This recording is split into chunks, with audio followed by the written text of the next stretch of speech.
आज आप सभी के सामने एक कहानी सुनाने आए हो। उस कहानी का नाम है तीन पंछी। एक बड़े घने जंगल में एक पेड़ था। उस पेड़ पर तीन पंछी रहते थे। दो पंछी छोटी थी, लेकिन एक पंछी उन दोनों में बड़ी थी।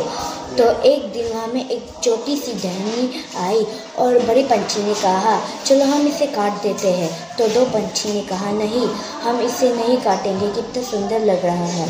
तो बड़े पंछी ने कहा, हम इसे काट देंगे। तो दो पंछी ने कहा, नहीं। तो वो गुस्से से उड़ गई। तो बड़ी पंछी ने कहा, जो तुम्हारे मन मर्जी। तो उड़ गए।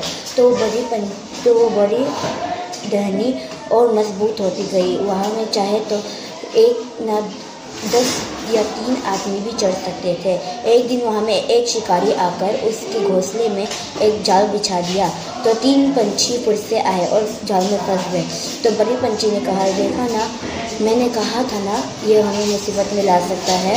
अब देखो क्या हो गया। तो दो पंछी ने कहा, हाँ, आप सही कह रहे थे। तो वो दोनों पंछी ने कहा, अब कुछ हमें उपाय बताइए जिससे कि हम यहाँ से आज़ाद हो सके।